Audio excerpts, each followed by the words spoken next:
Kung alam nyo lang na grabe si Jenny din talaga, inintindi yung mga sitwasyon before.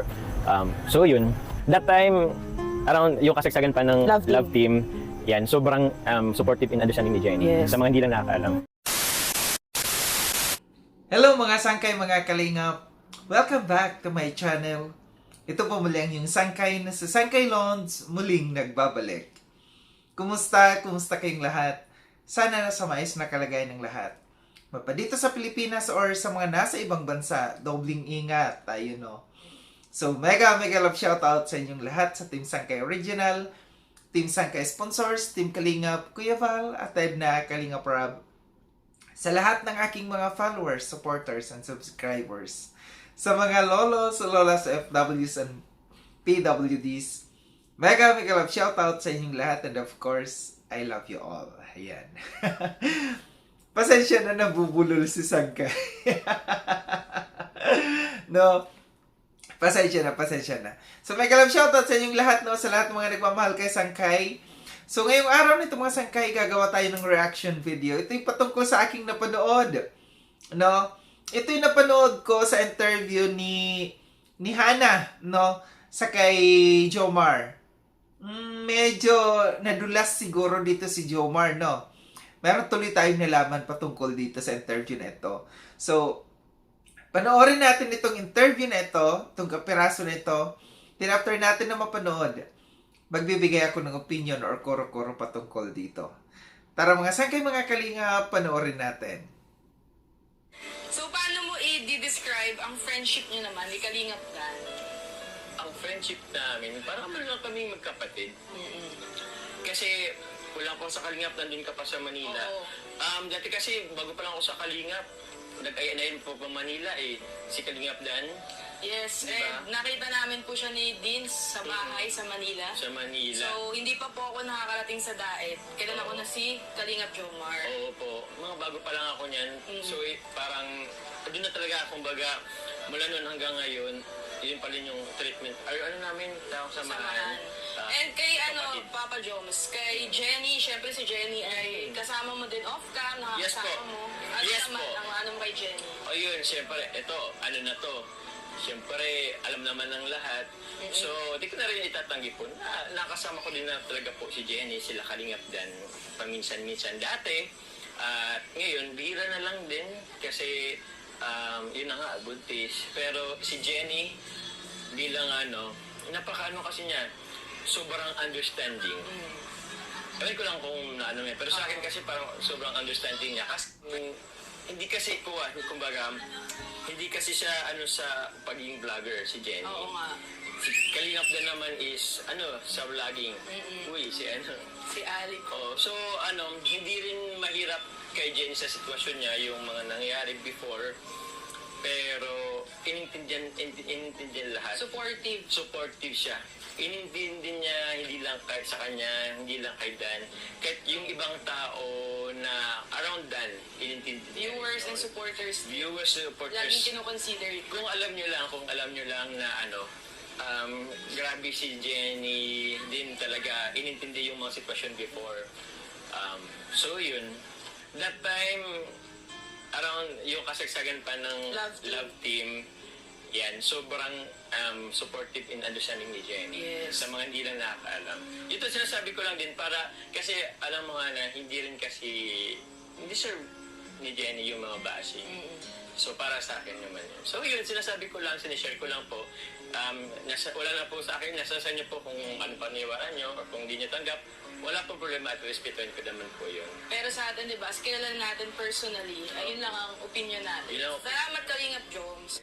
So yun mga sangkay, mga kalingap, at tinapanood, no, yung interview na ito ni Hana dito sa kay Jomar, no. Ito yung interview nung yata ito, yung gender reveal, no. Gaya ng sabi ko kanina sa intro natin, no, medyo may mga nakuha tayo dito, no, na nabutasan natin dito si Jomar, no. Patungkol sa mga dating pangyayari sa kung ano yung naging issue noon sa Danger, no. Medyo hindi ko alam kung naging aware dito si Jomar at naging aware dito si Hana sa pag-interview na dito, sa mga questions niya dito sa kay Jomar. Kasi parang si Jomar ang napahamak dito, no? Sa pag-interview na ito ni Hana, napahamak to. Sa totoo lang, napahamak dito si Jomar kasi marami akong napapanood na mga reels din na yung mga sinabi na ito ni Jomar, no, na alam kong aalmahan ng mga Joynatics, yung mga nakasuporta ngayon kay Joy. Kasi kasi yung sinabi niya dito, nakakasama niya dati si Jenny, no? Noon pa man daw, nakakasama niya dati si Jenny.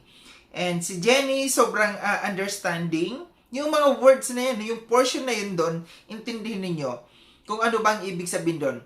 Nakakasama na niya dati, si Jenny sobrang understanding. Iniintindi ni Jenny lahat, no?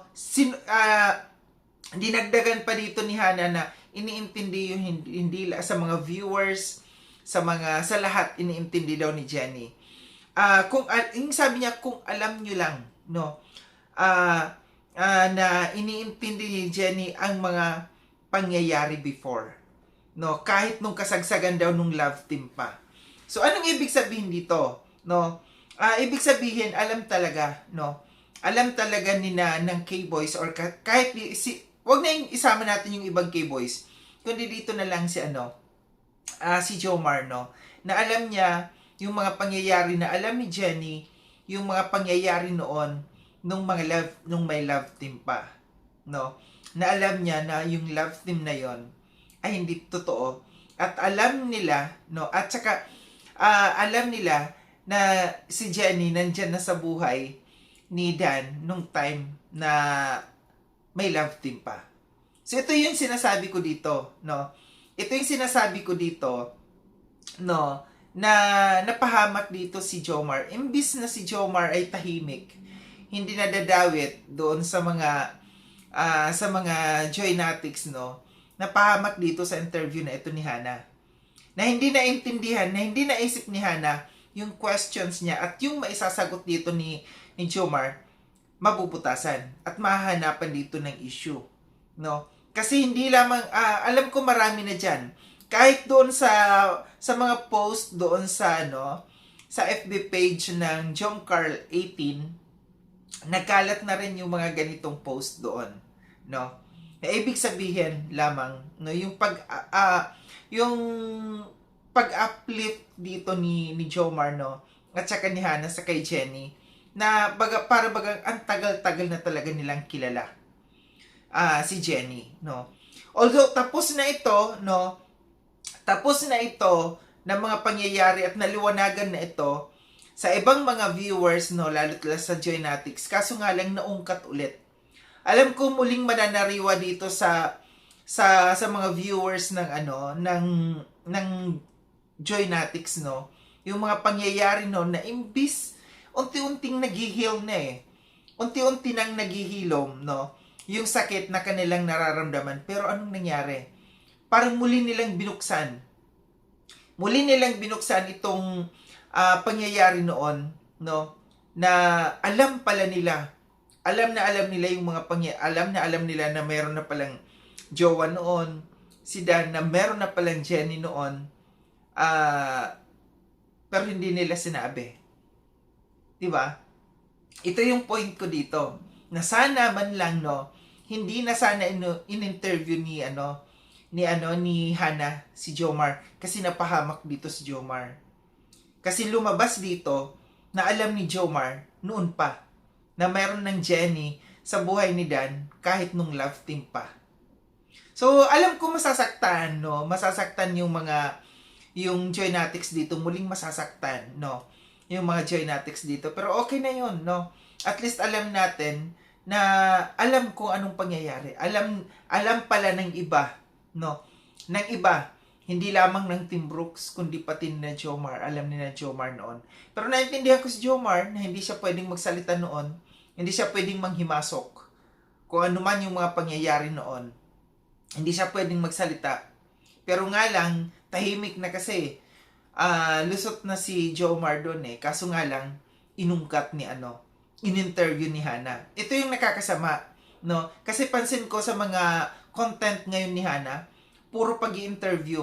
Kahit kay Kalinga Prab, no, in-interview niya, na alam ko, no, na may mga nasaktan na mga reactors noon nung nag-interview siya, nung tahasan na sinabi ni Kalinga Prab kung sino lamang yung mga reactors na kanyang nire-recognize. Masakit yun sa ibang mga reactors. Okay na sa akin, walang problema yun eh. No? Alam na may mga nag-message sa akin, Sangkay, anong pakiramdam doon? Sangkay, re-reactionan ba natin to? Sabi ko, wag na. Wag na natin reactionan pa kasi yun ang ano ni Kalinga Prab eh. Sinabi ni Kalinga Prab. Kaso nga lang, no, ang nagiging masama kasi dito, naging masama si Kalinga Prab sa ibang mga reactors dahil dito sa pag-interview ni Hana. Naakala ni Hana, tama lahat ang kanyang pag-interview. Na feeling ni Hana, walang masasaktan dito sa kanyang pag-interview na ito. Or hindi lang natin alam kung talagang ito si Hana, sinasadya na para may mga masaktan dito sa mga pag-interview niyang ito. So, ito lang ang aking reaction patungkol dito, no, sa interview niyang ito kay Jomar, no. Pasensya na sa mga Jomcar, sa mga followers ni Jomar. Na-topic ko lamang ito kasi gusto ko rin lang na depensahan din dito si Jomar.